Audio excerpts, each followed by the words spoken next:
चचा छक्कन कभी कभार कोई काम अपने जिम्मे क्या ले लेते हैं, घर भर को तिगनी का नाच नचा देते हैं। आबे लोंडे, जाबे लोंडे, ये कीजो, वो दीजो, घर बाजार एक हो जाता है। दूर क्यों जाओ, परसों पल्ले रोज का जिक्र है। दुकान से तस्वीर का चौकटा लग कर आया। इस वक्त तो दीवान खाने में रख दी गई। कल शाम कहीं चची की नज़र उस पर पड़ गई। बोली, छुट्टन के अब्बा, तस्वीर कब से रखी हुई है? खैर से बच्चों का घर है, कहीं टूट फूट गई तो बैठे बिठाए 2 रुपये का धक्का लग जाए। कौन टांगेगा इसको? टांगता और कौन? मैं खुद टांगूंगा। कौन सी ऐसी जुए शीर लानी है? रहने दो बस, मैं भी सब कुछ खुद कर लेता हूँ। कहने के साथ ही शेरवानी उतार चचा टांगने पर दरपा हो गए। इमामी से कहा, बेटा इमामी, बीवी से 2 आने लेकर जरा मेखें ले आओ। उधर वो दरवाजे से निकला। इधर मोदे से कहा, मोदे, ओ मोदे, इमामी के पीछे जा, कहियो 3-3 इंच की हो मेखें, न बड़ी न छोटी, भाग कर जा लीजो, और देख उसे रास्ते में पकड़ लियो। हाँ लीजिए, तस्वीर टांगने की दाग बेल पड़ गई। और अब आई घर भर की शामत। नन्हे को पुकारा, ओ नन्हे, जाना जरा मेरा हथौड़ा ले आना। बन्नू, जाओ अपने बस्ते से चफ्ती लेकर आओ। और सीढ़े की भी तो ज़रूरत होगी हमको। अरे भाई लल्लू, ज़रा तुम जाकर किसी से कह देते सीढ़ी यहाँ आकर लगा दे। और देखना वो लकड़ी के तख्ते वाली कुर्सी भी ले आना, वो बहुत ज़रूरी है। छुट्टन बेटे, चाय पी ली तुमने? ज़रा जाना तो अपने हमसाए मीर बाकिर अली के घर, कहना अब्बा ने सलाम कहा है और पूछा है आपकी टांग अब कैसी है। और कहियो वो जो है ना आपके पास, क्या नाम है उसका, एलो भूल गया, पलवल था कि टलवल था, खैर अल्लाह जाने क्या नाम था, खैर वो कुछ भी था। तो यूँ कह दीजिए वो जो आपके पास आला है जिससे सीध मालूम होती है, वो ज़रा दे दीजिए, तस्वीर टांगनी है।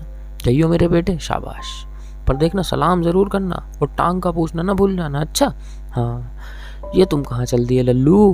कहा जो है ज़रा यहीं ठहरो, सीढ़ी पर रोशनी कौन दिखाएगा हमको।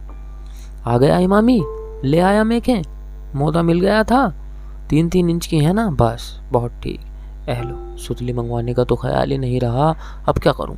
जाना मेरे भाई जल्दी से, हवा की तरह जाइयो, और देखो बस 1-1.25 की हो सुतली, ना बहुत मोटी हो ना पतली, कह देना तस्वीर टांगने को चाहिए। ले आया। ओ विदो, विदो कहाँ गया? विदो मियाँ, इस वक्त सबको अपने अपने काम की सूची है, यूं नहीं कि आकर ज़रा मेरा हाथ बटाएं। यहाँ आओ, तुम कुर्सी पर चढ़कर मुझे तस्वीर पकड़ाना। लीजिए साहब, खुदा खुदा करके तस्वीर टांगने का वक्त आया, मगर होनी शुद्धनी। चचा उसे उठाकर ज़रा वजन कर रहे थे कि हाथ से छूट गई, गिरकर शीशा चूर चूर हो गया।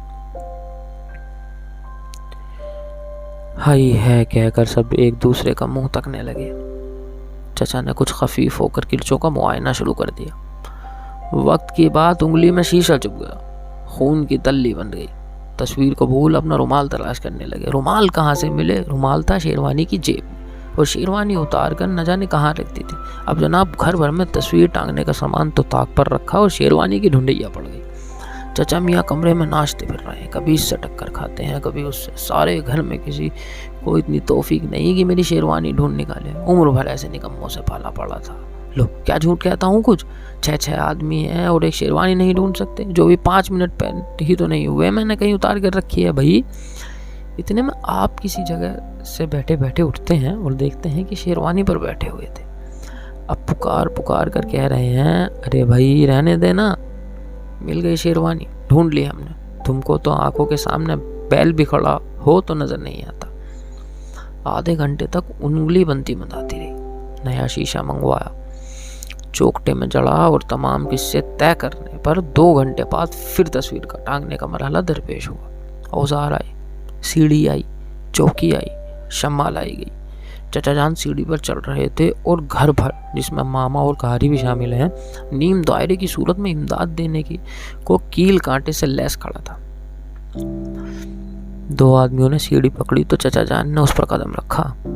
ऊपर पहुंचे, एक ने कुर्सी पर चढ़कर मेखें पकड़ाई, एक कबूल कर ली, दूसरे ने हथौड़ा ऊपर पहुंचाया। संभाला ही था कि मेख हाथ से छूटकर नीचे गिर पड़ी। खिसियानी आवाज में बोले, ए लो। अब कमबख्त में एक छूट कर गिर पड़ी, देखना कहाँ गई। अब जनाब सब के सब घुटनों के बल टटोल कर मेख तलाश कर रहे हैं और चचा मियाँ सीढ़ी पर खड़े मुसलसल बड़बड़ा रहे हैं। मिली? अरे ओ कमबख्त तो ढूंढी। अब तक तो मैं 100 मरतबा तलाश कर लेता। अब मैं क्या रात भर सीढ़ी पर खड़ा रहूँगा? नहीं मिलती तो दूसरी दे दो। ये सुनकर सबकी जान में जान आती है और पहली मेख भी मिल जाती है। अब मेख चचा जान के हाथ में पहुंचाते हैं तो मालूम होता है कि सरसे में हथौड़ा गायब हो चुका है। ये हथौड़ा कहाँ चला गया, कहाँ रखा था मैंने? लाहौल वला कुव्वत। उल्लू की तरह आंखें फाड़े मेरा मुंह क्या तक रहे हो? 7 आदमी और किसी को मालूम नहीं कि मैंने हथौड़ा कहाँ रख दिया। बड़ी मुसीबतों से हथौड़े का सुराग निकाला और मेघ गढ़ने की नौबत आई। अब आप ये भूल बैठे कि मापने के बाद मेघ गाड़ने को दीवार पर निशान किस जगह किया था। सब बारी बारी कुर्सी पर चढ़कर कोशिश कर रहे हैं कि शायद निशान नजर आ जाए। हर एक को अलग अलग जगह निशान दिखाई देता। चचा सबको बारी बारी उल्लू गधा कहकर कुर्सी से उतर जाने का हुक्म दे रहे हैं। आखिर फिर चफ्ती ली और कोने से तस्वीर टांगने की जगह को दोबारा मापना शुरू किया। मुकाबिल की तस्वीर कोने से 35 इंच के फासले पर लगी हुई थी। 12 और 12 के इंच और कितने? बच्चों को ज़बानी हिसाब का सवाल मिला। आवाज़ बुलंद हल करना शुरू किया। जवाब निकाला तो किसी का कुछ था और किसी का कुछ। एक ने दूसरे को गलत बताया। इसी तू मैं सब भूल बैठे कि असल सवाल क्या था। नए सिरे से माप लेने की ज़रूरत पड़ गई। अब चचा चफ्ती से नहीं मापते, सुतली से मापने का इरादा रखते हैं। सीढ़ी पर 45 दर्जे जाविया बनाकर सुतली का सिरा एक कोने पर पहुंचाने की फिक्र में है कि सुतली हाथ से छूट जाती है। आप लपक कर पड़ना चाहते हैं कि इसी कोशिश में ज़मीन पर आ रहते हैं। कोने में सितार रखा था, उसके तमाम तार चचा जान के बोझ से यकलख्त झंझनाकर टुकड़े टुकड़े हो जाते हैं।